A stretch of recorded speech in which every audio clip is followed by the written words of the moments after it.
1 Timóteo capítulo 2, verso 1. Admoesto-te, pois, antes de tudo, que se façam deprecações, orações, intercessões e ações de graças por todos os homens, pelos reis e por todos que estão em eminência, para que tenhamos uma vida quieta e sossegada, em toda piedade e honestidade, porque isso é bom e agradável diante de Deus, nosso Salvador, que quer que todos os homens se salvem e venham ao conhecimento da verdade, porque há um só Deus, um só mediador entre Deus e os homens, Jesus Cristo homem, o qual se deu a si mesmo em preço de redenção por todos, para servir de testemunho a seu tempo. Para o que digo a verdade, em Cristo não minto, fui constituído pregador e apóstolo e doutor dos gentios, na fé e na verdade. Quero, pois, que os homens orem em todo lugar, levantando mãos santas, sem ira nem contenda. Nós estamos estudando às sextas-feiras a carta de Paulo a Timóteo. Na sexta passada nós estudamos o primeiro capítulo, e hoje nós vamos estudar o segundo capítulo.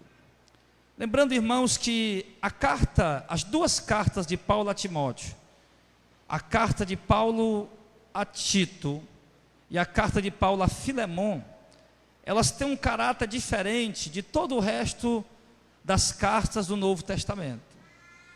E qual o caráter diferente, pastor, que ela tem? Qual a peculiaridade que essas cartas têm?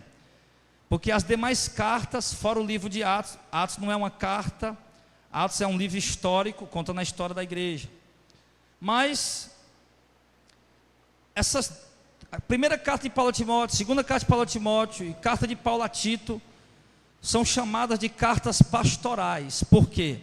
São cartas escritas diretamente a uma pessoa, um pastor, que dirigiu uma igreja e ensinando esse pastor como conduzir a igreja.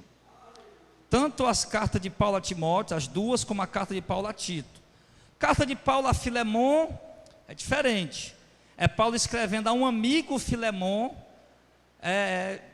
em favor do escravo Onésimo, que tinha fugido, lá de Filemon, era escravo Filemon, tinha fugido. E Paulo escreve a carta, entrega a Onésimo e manda Onésimo voltar para casa, entregar a carta para Filemon, Paulo pedindo a Filemon para receber Onésimo direitinho, com calma, enfim, para ajudar o irmão Onésimo. Então tem essa peculiaridade. Mas Paulo está ensinando a Timóteo como conduzir a igreja, e ao mesmo tempo a igreja já vai recebendo a instrução, a igreja já vai recebendo a direção, porque nós estamos lendo a carta para a igreja.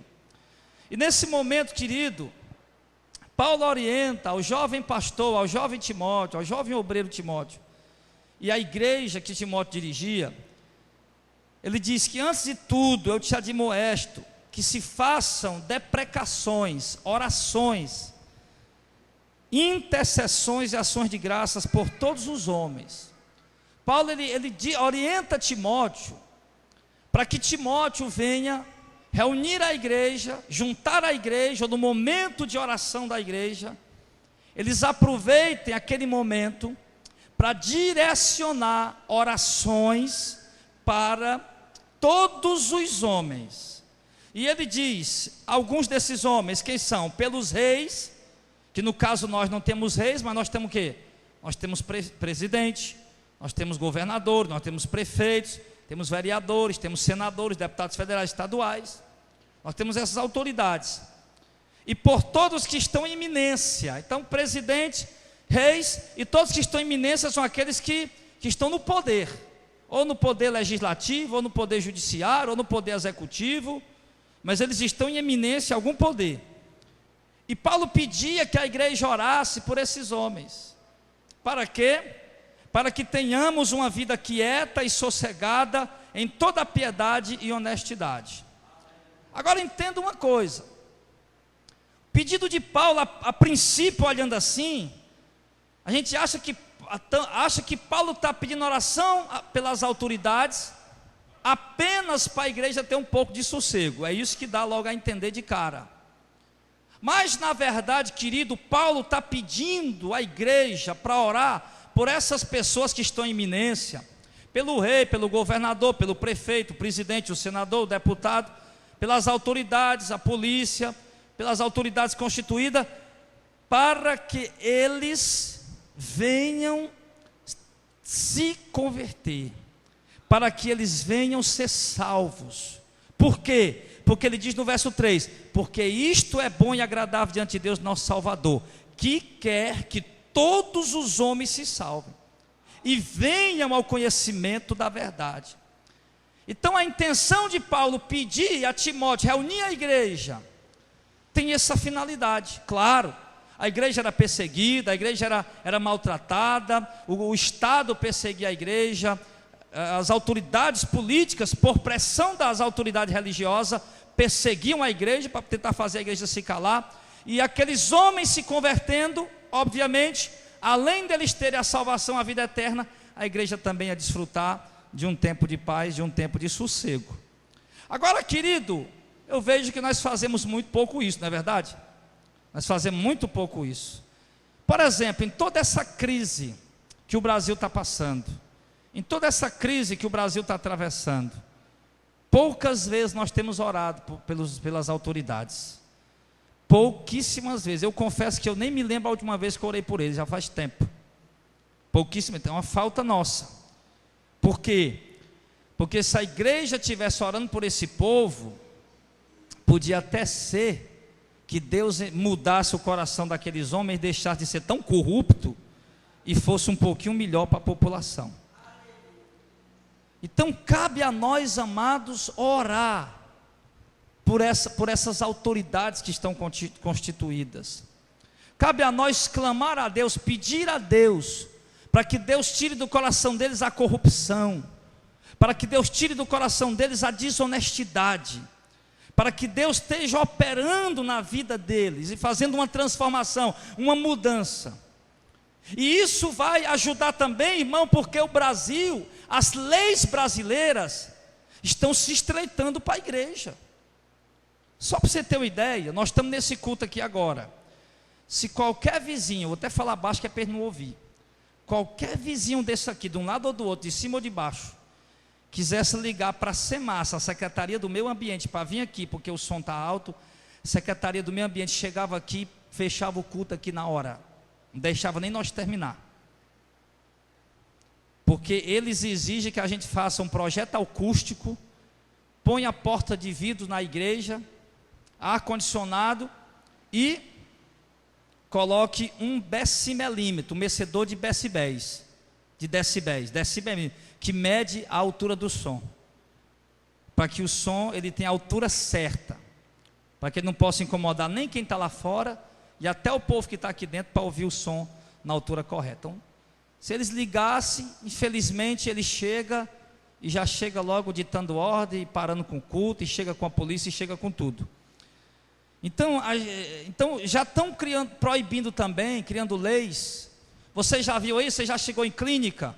Em alguma clínica, eu já cheguei em clínicas, e ao sentar ali, eu olhei perto da televisão que tinha um monitor, tinha um papelzinho escrito, eu fiquei lendo, de acordo com a lei tal, do ano tal, né, é proibido aumentar o volume da televisão e fazer barulho aqui nesse ambiente. E nós não queremos ser multados, tem lá escrito, não queremos ser multados pela lei. O que é isso? Para que aquilo ali? Eles não estão preocupados, não é com o barulho da televisão. Eles não estão preocupados, não é com o barulho do jogo do futebol. Estão preocupados mesmo em chegar alguém ali, abrir a Bíblia e começar a pregar. Porque a lei não vale só por objeto eletrônico, não. A lei vale para qualquer pessoa que levantar a sua voz e começar a falar em voz alta e prejudicar o sossego das pessoas naquele ambiente. Então, irmãos, são leis que a gente nem percebe que são criadas, que vão tirando a nossa liberdade de pregar o Evangelho, vão tirando a nossa liberdade de anunciar a palavra. Isso já está valendo dentro de ônibus, isso já está valendo dentro de clínicas, dentro de repartições públicas ou privadas que aglomeram pessoas. Se você chegar lá, você está incomodando aquelas pessoas, e de acordo com a lei você vai ter que se calar ou vai ter que se retirar. Então são leis que tentam atrapalhar. Outras leis que eles tentam criar, e eu não sei se vão conseguir, criar leis para que apenas pessoas formadas em jornalismo ou com curso de radialista possam fazer programas de rádio. Logo, uma pessoa pode até ser formada em teologia, mas não tiver o curso de radialista, ele não pode ir para um programa de rádio pregar. E também criando leis para que apenas pessoas formadas em jornalismo possam fazer programa de televisão. Logo, um pastor, mesmo que ele tenha a faculdade de teologia, mas ele não pode ir para uma televisão para pregar a palavra. Então, de todas as formas, todos os meios estão estreitando as oportunidades de se pregar o evangelho. Daqui a pouco vai chegar um tempo, e não demora muito, nós vamos estar pregando em praça pública, quer dizer, pela lei, a lei dos decibéis, da poluição sonora, aquela caixa de som que a gente usa na rua, se alguém ligar, pronto, é o suficiente para a polícia chegar ali, ou a SEMAS chegar e acabar com o evento. Então, querido, mas as nossas orações, não por egoísmo, apenas pensando em nós, mas na verdade nós não estamos nem pensando em nós estamos pensando na divulgação do evangelho, na propagação do evangelho. Então é um dever da igreja orar pelas autoridades, é um dever da igreja e é bom, traz frutos bons para nós orarmos pelas autoridades, amém, pessoal? Então é essa direção que Paulo está dando aqui no capítulo 2 para Timóteo e para a igreja. Então vamos começar a partir de hoje a orar para Deus pegar essa cambada de corrupto que tem aí, né? E fazer alguma coisa com eles. Orar para eles deixar de ser corrupto, né? Para eles parar de se corromper. Enfim, vamos orar por essas vidas, para que eles venham se converter, para que eles venham abrir o coração para Jesus. E ele diz, né, que Deus quer que esse tipo de atitude, verso 3, isso é bom e agradável diante de Deus nosso Salvador. Então ele diz o quê? Que Deus se agrada, se agrada quando nós oramos pelas autoridades constituídas. Ele diz que esse tipo de atitude, que isso é bom e agradável diante de Deus nosso Salvador. Então Deus se agrada em a igreja estar orando pelas autoridades. Então, para agradar o nosso Deus, vamos orar por eles. No verso ele diz, no verso 4, porque porque isso é bom e agradável diante de Deus nosso Salvador, que quer que todos os homens se salvem e venham ao conhecimento da verdade. Aqui o apóstolo Paulo diz que Deus quer que todos os homens se salvem e venham ao conhecimento da verdade. Paulo está falando que a vontade de Deus é que todo homem se salve e chegue ao conhecimento da verdade. Agora, o homem tem endurecido o seu coração para a palavra de Deus. Os homens têm endurecido o seu coração para as verdades bíblicas, para as verdades do evangelho. Agora, um Deus que quer que todos os homens se salvem e venham ao conhecimento da verdade, como os homens poderão ser salvos? Apenas conhecendo a verdade. Como eles conhecerão a verdade se a verdade for proibida de ser pregada? Que na verdade, como nós aqui do Ministério Missão de Fé sabemos, que a verdade já está proibida de ser pregada em algumas emissoras de rádio. Como eu já falei várias vezes, 3 emissoras de rádio nós fomos expulsos porque pregamos a verdade. Da última rádio nós fomos expulsos, o proprietário da rádio se sentiu pressionado pelos pastores a nos expulsar de lá, para não perder os outros pastores que estavam pressionando ele. Os demais foram proibidos pelo próprio proprietário da emissora de rádio, que é um empresário ímpio, e ligou para os arrendatários da rádio dele, e ligou e mandou tirar a gente, porque não aceitava nós lá pregando esse evangelho. Então esse tipo de bloqueio, de perseguição silenciosa já existe, o povo não sabe. Mas para que os homens se salvem, é preciso eles virem ao conhecimento da verdade. Então, para que essa verdade venha a se tornar conhecida, ela precisa ser pregada. Então, se Deus quer que todos os homens se salvem e venham ao conhecimento da verdade, então logo eu entendo aqui nesse momento que é também um dever nosso levar essa verdade que salva para essas pessoas, para a oportunidade que nós tivermos, levar essa verdade que salva para as pessoas. Seja um evangélico, seja um católico, seja um espírita, levar essa verdade que salva para essas pessoas. Por quê? Verso 5: porque há um só Deus e um só mediador entre Deus e os homens, Jesus Cristo. Deus só existe um, e mediador entre Deus e os homens também só existe um. Ele está dizendo aqui. Agora, isso aqui era problema para o judeu, porque o que é mediador? Mediador é aquele que facilita o acesso de uma pessoa a outra, aquele que intermedia um relacionamento. Vou intermediar aqui o relacionamento de amizade aqui entre o Adriano e o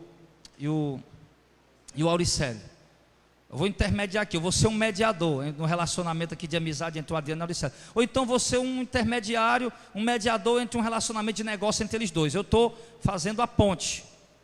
Ou então o Auricélio quer conhecer alguém e eu conheço aquela pessoa, e então eu vou ser o mediador que vai ajudar a facilitar o acesso do Auricélio até aquela pessoa.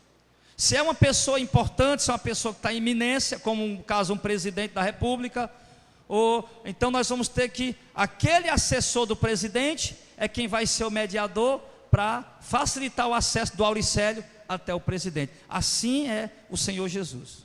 Diz que nós só tem um Deus e só tem um mediador entre Deus e os homens, que é Jesus Cristo nosso Senhor. E por que eu disse que isso aqui é bronca para os judeus? Porque para os judeus, por exemplo, o mediador para eles quem era? Era o sacerdote. O mediador para eles quem era? O sumo sacerdote. O sacerdote que matava os cordeiros todo dia, e o sumo sacerdote que se apresentava uma vez por ano no Santo do Santo. Para o judeu, eles eram o mediador. E agora Paulo chega dizendo o quê? Só tem um mediador. Não são os sacerdotes da tribo de Levi, não é o sumo sacerdote da casa de Arão. Nós temos um mediador entre Deus e o homem, ou seja, temos um que facilita o acesso entre Deus e o homem, um que pode ligar Deus, o homem com Deus, que pode dar acesso ao homem à presença de Deus, e ele é Jesus Cristo, homem. Não tem aí Jesus Cristo, homem? E por que ele diz Jesus Cristo, homem?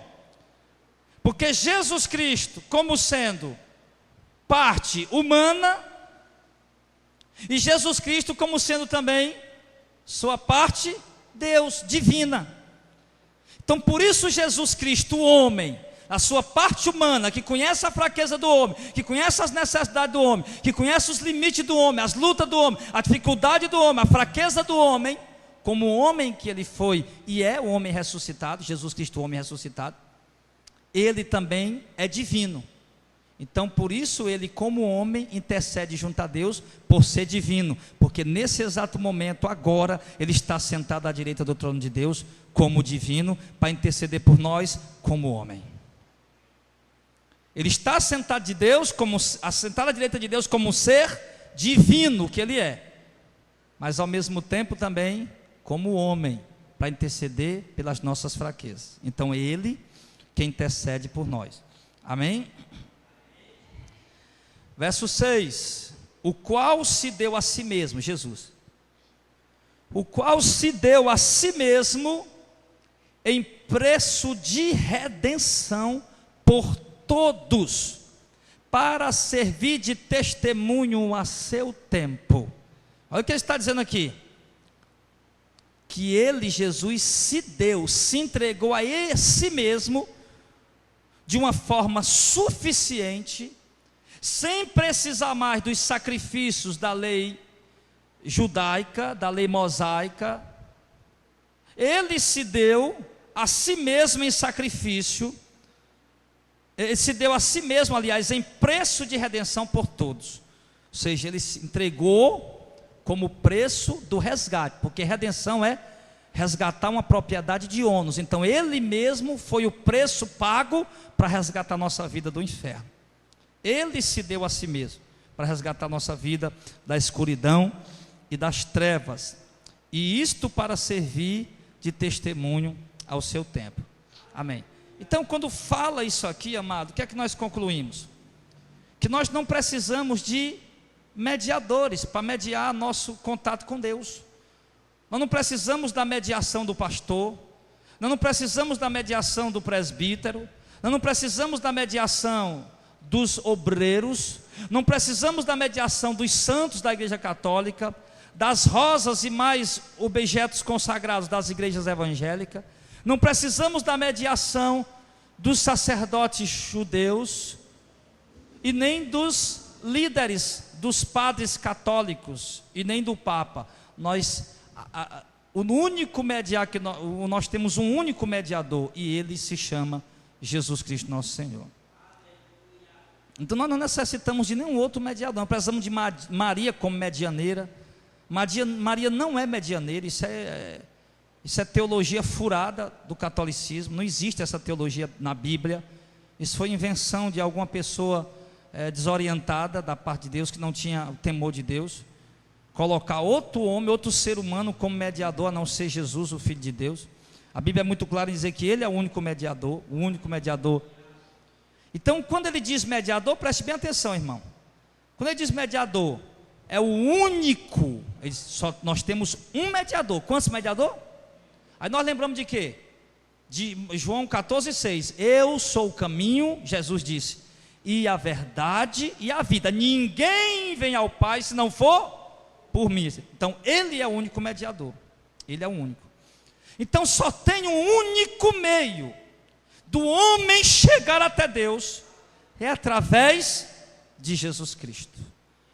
Se você dobra o seu joelho a Maria, você nunca vai conseguir chegar até Deus. Se você dobra o seu joelho a Buda, a Maomé, você nunca vai conseguir chegar até Deus. Você dobra o seu joelho, meu irmão, a qualquer outro santo ou qualquer objeto que seja, você nunca vai chegar até Deus, somente por intermédio de Jesus Cristo. Em contrapartida, no momento que você dobra o seu joelho pela mediação de Jesus Cristo, você já está sendo ouvido pelo Pai. No momento que você dobra o seu joelho a Deus, pela mediação de Jesus Cristo, o homem, você já está diretamente ligado, direto com o trono do Pai, com o trono de Deus. Então não adianta querer colocar outro tipo de mediação. Ah, meu filho, leva aqui esse objetozinho que ele vai lhe proteger. Ou seja, lhe proteger porque Deus vai lhe guardar. Pega aqui, Deus vai lhe guardar. A rosazinha, a medalha, o lenço, Deus vai lhe guardar. Dizer que aquele objeto agora é um objeto de mediação entre eu e Deus. É aquele lenço suado? É aquela rosa? Não. O instrumento de mediação entre nós e Deus se chama Jesus Cristo, o homem. Jesus Cristo, o homem. Então esse é. Isso também, irmão, na época lá, dava uma complicação também, o gnosticismo. Por quê? O gnosticismo acredita o seguinte, que a carne do homem é 100% mal, e o espírito do homem é 100% bom. Então eles não acreditavam que Jesus pudesse ter vindo habitar num corpo humano e ter continuado sendo 100% bom. Para o gnosticismo eles acreditavam o seguinte, que para que o homem pudesse, quando fosse livre dessa matéria, é que ele ia se tornar 100% bom. Então eles não acreditavam que Jesus Cristo, homem, podia ser 100% sem pecado, como a Escritura, como a palavra de Deus diz, mas na verdade é isso que ele é, 100% sem pecado, e é o nosso mediador, é o único que pode intermediar nós e Deus. E Deus já revelou ele para nós. E nós não podemos perder tempo, irmão, com essa mediação, intermediação que Deus oferece a nós por intermédio de Jesus Cristo. A mediação de Jesus, irmão, é como uma estrada quebrada. Você vai viajando numa estrada, de repente a estrada está quebrada, passando um rio, bem grande. A estrada quebrou, a estrada continua lá, 100 metros depois do rio. Não tem mais como você passar. Nós estava parado. Aí Jesus Cristo veio como uma ponte. Aí nós agora temos o acesso por ele, atravessar esse rio e chegar do outro lado, ou seja, na presença de Deus. E ele continua dizendo, então foi ele que se deu a si mesmo por nós, não foi Maria, não foi Pedro, não foi João, não foi Paulo, não foi outro, foi ele mesmo que se deu em preço de redenção, por todos, para servir de testemunho no tempo certo. Verso 7, para o que digo, a verdade em Cristo não minto, fui constituído pregador e apóstolo e doutor do gentil na fé e na verdade. O que Paulo coloca aqui? Porque nós estamos lendo versículo por versículo, estamos expondo o texto. O que Paulo coloca agora? Um versículo aqui agora, aliás, uma palavra aqui, meio que descontextualizada do que ele vem falando. Não está descontextualizada. Paulo, ele está falando do testemunho de Jesus, da morte vicária de Cristo, do preço que ele se deu em redenção para nos salvar, para nos resgatar da dívida que nós devíamos. Não estamos mais devendo nada. Nós que cremos em Cristo não estamos mais devendo nada, porque ele pagou a conta por nós. E Paulo está dizendo que ele foi constituído pregador e ministro e apóstolo e doutor dos gentios. O que? Paulo, irmão, se você perceber, em quase todas as suas cartas, em muitas das suas cartas, Paulo está sempre fazendo uma defesa em relação ao seu chamado, ao seu apostolado. Porque mesmo depois de Paulo estar arriscando a vida dele pelo Evangelho, ainda havia pessoas que não aceitavam o apostolado de Paulo, não aceitavam ainda a missão dele, o chamado dele, principalmente entre os judeus que não aceitavam que os gentios fossem chamados para a vida eterna. E Paulo ali, ele não se constituiu a si mesmo, ele diz que Deus o constituiu apóstolo, pregador, apóstolo e doutor dos gentios. O que significa? Pregador, alguém que prega, que anuncia a palavra. Apóstolo, ou seja, enviado aos gentios, um comissário de Deus. Deus deu a ele a comissão e enviou a ele aos gentios. Jesus fez isso. E doutor dos gentios, ou seja, que além de pregar, ele também doutrinava os não-judeus. Então Paulo aqui nesse momento, ele defende aqui a sua autoridade apostólica e a missão que Deus lhe havia confiado. Verso 8, ele começa a orientar de novo, a direcionar de novo Timóteo. Quero, pois, que os homens orem em todo lugar, levantando mão santa, sem ira e nem contenda. O que ele está ensinando para nós agora?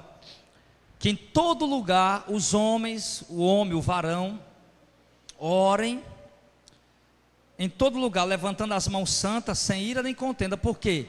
Para não acontecer, irmão, aquela questão seguinte: de repente o teu coração está cheio de ira, está cheio de contenda, está cheio de ódio, de mágoa, e você está levantando as mãos para o céu orando, como aquela passagem que diz o quê? Que de uma fonte não pode jorrar dois tipos de água, ou a fonte jorra água boa, ou a fonte jorra água salgada. Da mesma fonte não pode sair água doce e água salgada. Então, não posso levantar minhas mãos ao céu, fazer uma oração, e ao mesmo tempo o meu coração está cheio de, o que ele diz aqui?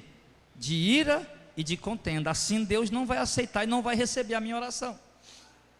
Para que Deus possa receber a nossa oração, os homens, Paulo está orientando Timóteo a ensinar os homens. Ensina aí para os homens, Timóteo, que ora em todo lugar levantando mão santa, sem ira nem contenda. Ou seja, levante as mãos santas, mão limpa do pecado, coração limpo, coração puro, sem ira nem contenda, um coração reto diante de Deus. Aí levante suas mãos santas ao céu para orar, que aí Deus vai ouvir as suas orações. Porque às vezes, irmão, o nosso coração está cheio de ira, de ódio, e a gente acaba orando contra alguém e achando que Deus vai ouvir. Deus não vai. Deus não vai. Porque a Escritura diz que a ira do homem não opera a justiça de Deus. Então, para que a justiça de Deus possa operar, primeiro eu tenho que arrancar a ira do meu coração e orar com o coração limpo, de ódio, de ira, de contenda, e levantando as mãos santas. Quer dizer que a mão está santa, está o quê? Então quer dizer que eu estou separado, eu estou na presença de Deus. Aí então Deus vai ouvir a minha oração e vai me atender. Então, se você quer sua oração atendida, se a igreja quer, os varões querem suas orações atendidas, limpe suas mãos do pecado, limpe seu coração da ira e da contenda, aí se apresente diante de Deus, aí Deus vai ouvir a sua oração em nome de Jesus.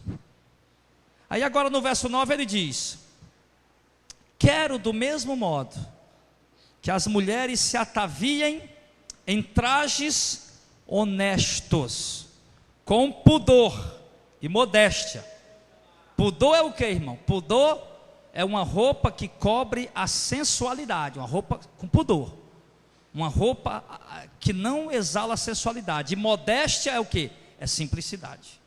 Então Paulo exige aqui que as mulheres se ataviem em trajes honestos, com pudor e com modéstia, sem sensualidade e sim com simplicidade, não com tranças, ou com ouro, ou pérolas, ou vestidos preciosos.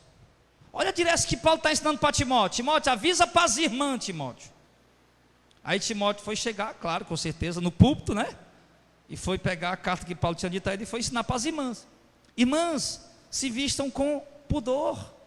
Irmãs, usem vestes simples. Irmãs, vocês não precisam de tranças, de ouro, ou de pérolas, ou de vestidos preciosos. Se vistam com simplicidade e com modéstia, e com pudor, e com honestidade na presença de Deus. Aí Timóteo foi levar isso para as irmãs.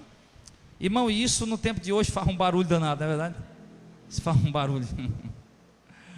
Rapaz, você prega isso hoje, irmão. Você prega essa mensagem hoje, tem que pregar?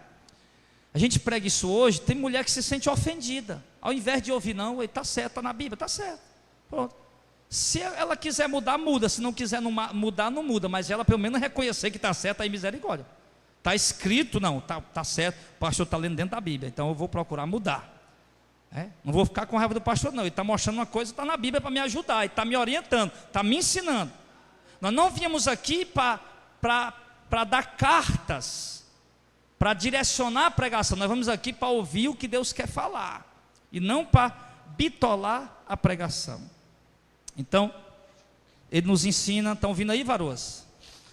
As mulheres se ataviem em trajes honestos, com pudor e com modéstia, simplicidade, não com trança ou com ouro ou pérolas ou vestidos preciosos. Isso me lembra do que lá está em 1 Pedro. 1 Pedro capítulo 3, deixa eu ver.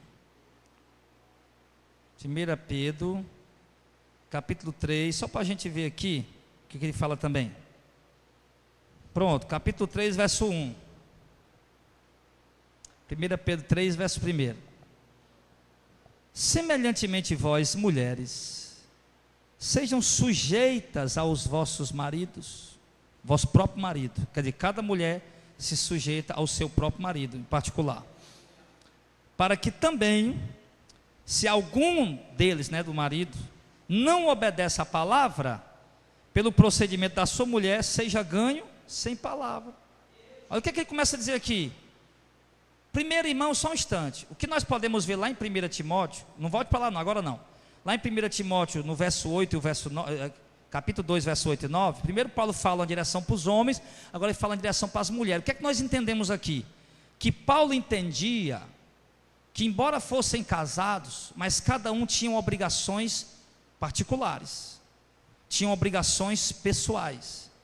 E uma da obrigação das mulheres era ser submissa aos seus maridos e ganhar ele sem palavra. Ele diz que a mulher sábia ganha um marido até sem pregar para ele. Só com seu procedimento de sabedoria ela acaba ganhando o seu marido. É como disse em Provérbio, a sabedoria de Salomão: a mulher sábia edifica a casa e a tola derruba com a própria mão. A mulher sábia constrói a casa e a tola derruba com as próprias mãos. Aí Salomão ainda foi mais adiante e disse: é melhor dormir no telhado do que dormir dentro de casa com a mulher confuseira. Meu Jesus, é melhor dormir no telhado com um monte de gato miando e brigando. É atribulado, não é, irmão? Aqueles gatos brigando às vezes no telhado. Os irmãos estão rindo, já ouviu muito isso, já, irmão? O gato brigando. Eu não sei como é que os gatos conseguem subir nos telhados altos que tem por aí, mas eles sobem. Mas Salomão disse: é muito melhor dormir no telhado agarrado com os gatos brigando. É muito melhor passar a noite, a madrugada, tentando apartar a briga de gato em cima do telhado do que dormir dentro de casa com mulher briguenta.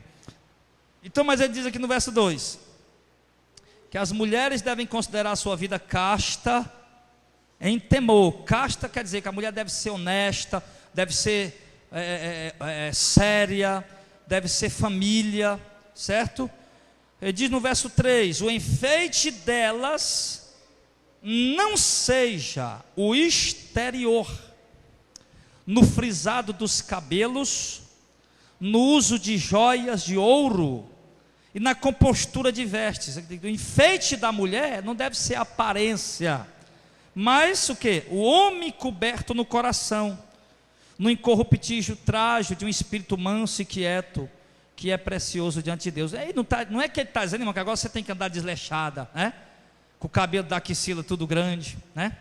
Toda fedorenta, toda maltrapilha. Não é isso também que ele está falando, não é isso. Ele está só falando para a mulher ter modéstia no seu arrumar, ter simplicidade no seu arrumar, né? Então, que o principal não é mostrar uma aparência bela, o principal da mulher é ter um interior belo. E às vezes a mulher tem uma aparência muito bela e o interior não presta para nada. Você passa 10 minutos conversando, meu Deus do céu, deixa eu ir embora daqui. A mulher linda, linda, você está conversando, meu Deus, quanta besteira que eu estou ouvindo aqui da boca dessa mulher. Parece que eu abri e foi outra coisa. Então, ele diz isso. Aí voltando lá para Timóteo,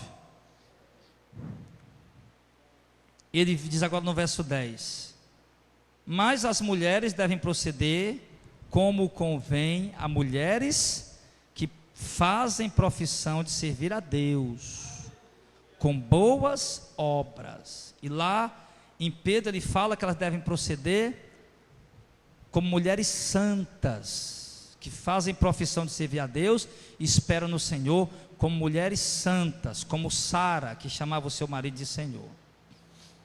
O respeito era tão grande que ela chamava o marido de Senhor. Então, era isso que Paulo está orientando aqui as mulheres nessa hora, ensinando as mulheres nesse momento.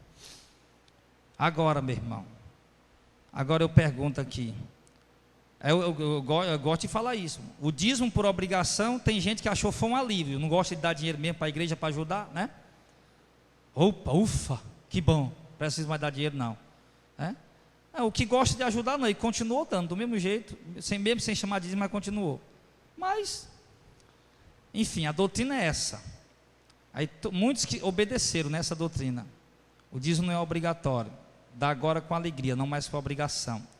Mas eu lhe digo isso aqui, para os homens e para as mulheres, será que nós vamos obedecer também?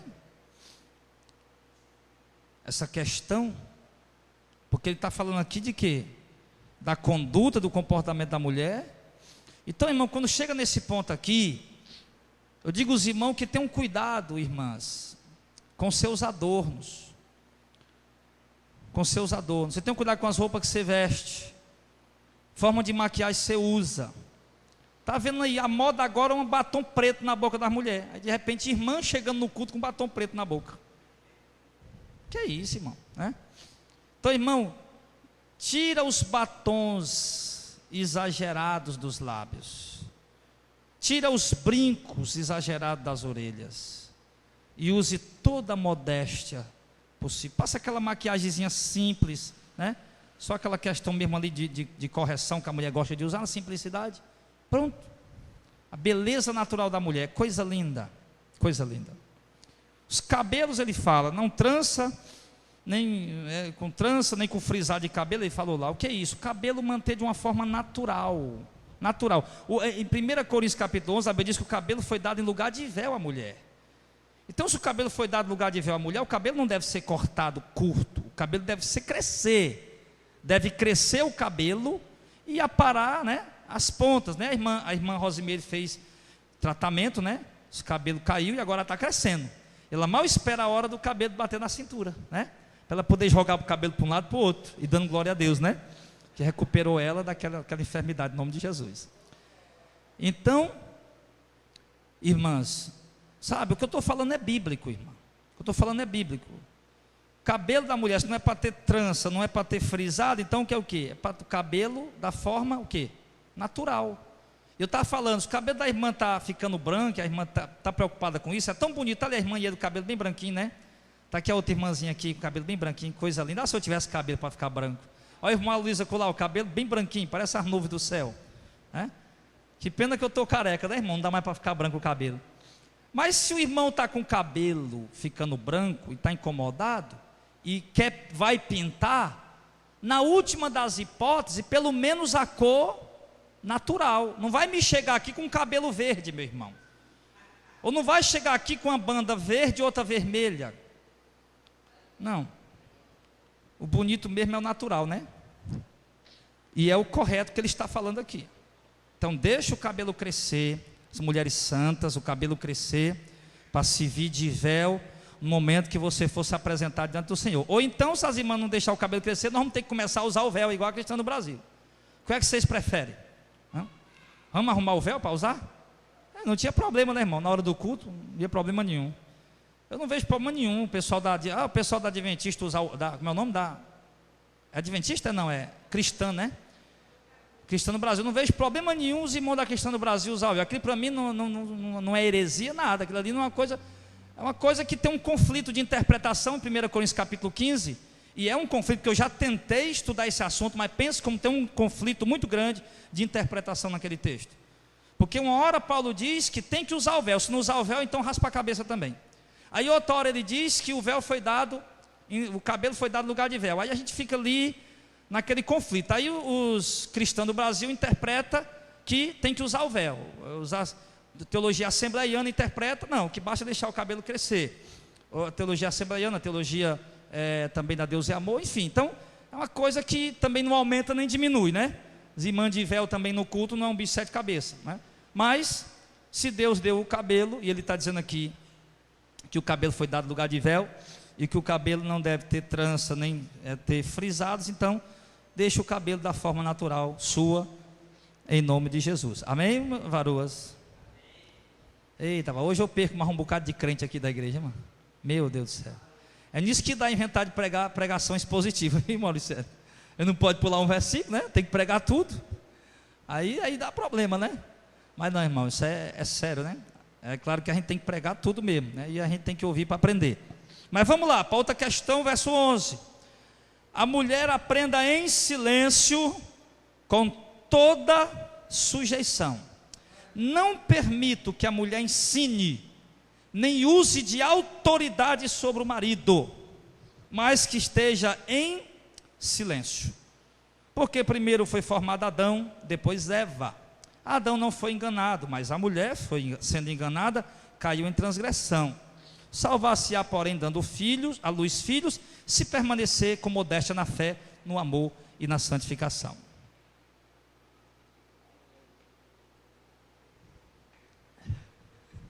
Isso aqui não precisa explicar não, né? Pode encerrar por aqui? Amém? Explica, né? Tem que explicar, né? Tem que explicar, pastor. Então vamos lá. Irmãos,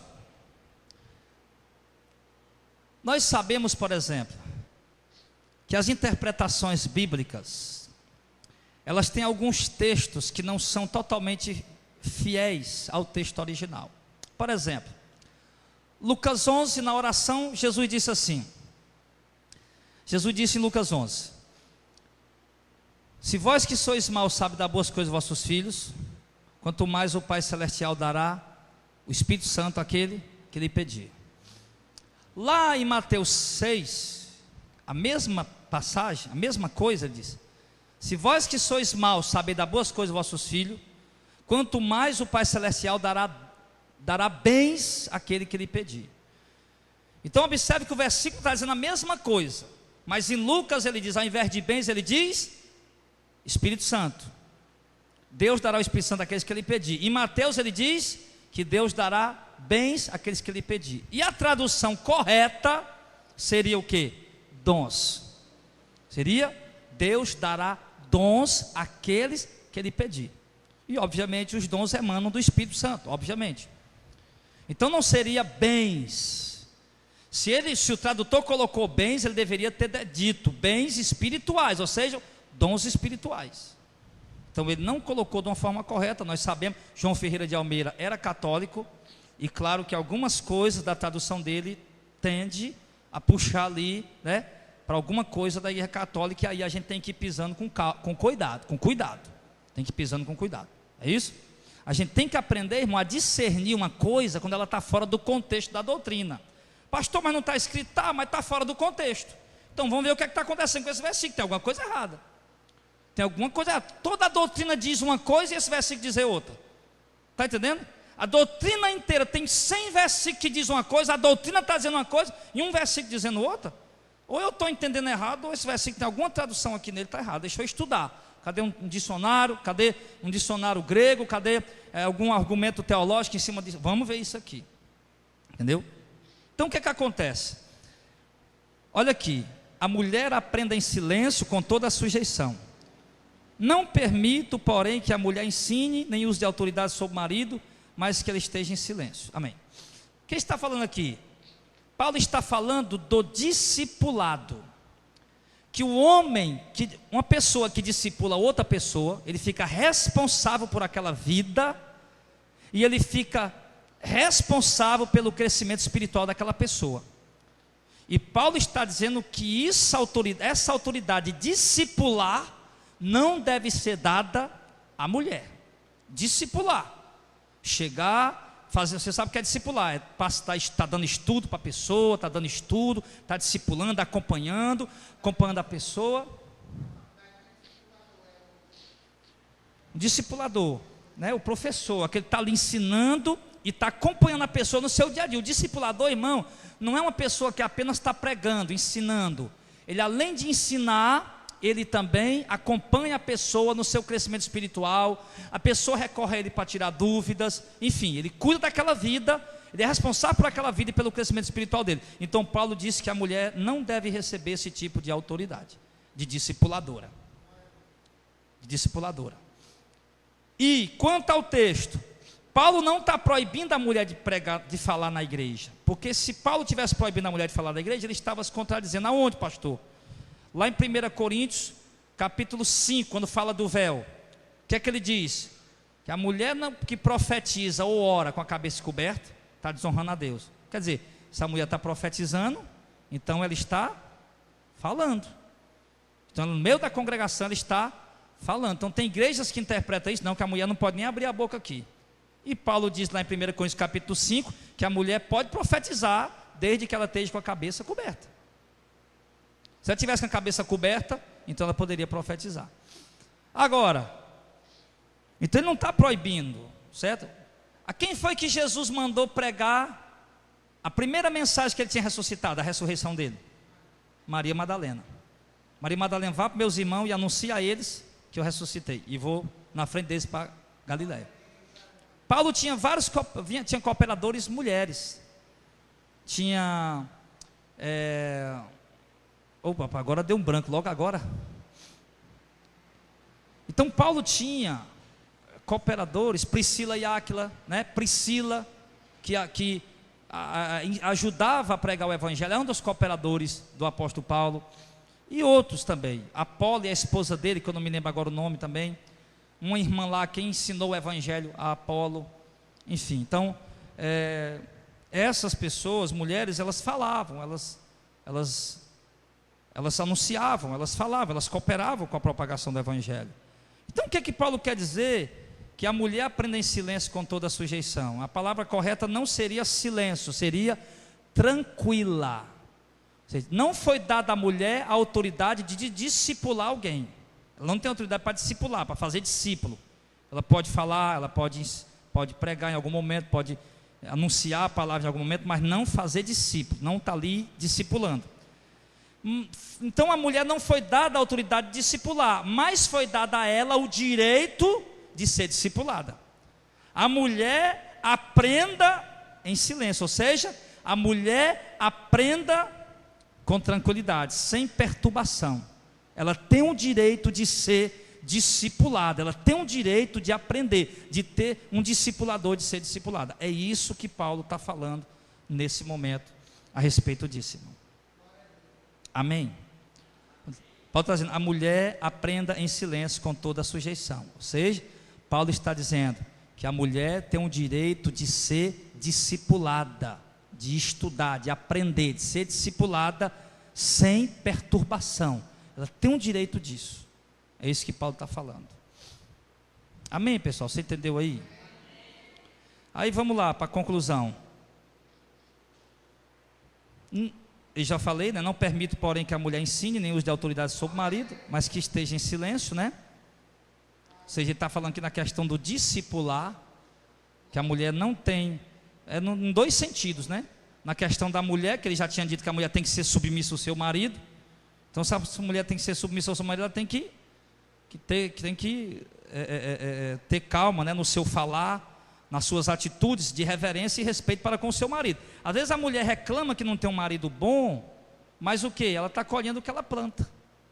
Se a mulher é agressiva, ela vai ter um marido agressivo. Se a mulher é sábia, é submissa, uma mulher sábia mesmo, então ela vai ter um marido também que vai tratar ela do mesmo jeito que ela está tratando ele. Aí ele diz, né, que ela não deve exercer autoridade sobre o marido, que a mulher não ensine, né? Então a mulher não deve ter essa autoridade de discipular. Verso 13, porque primeiro foi formado Adão, depois Eva. Adão não foi enganado, mas a mulher sendo enganada caiu em transgressão.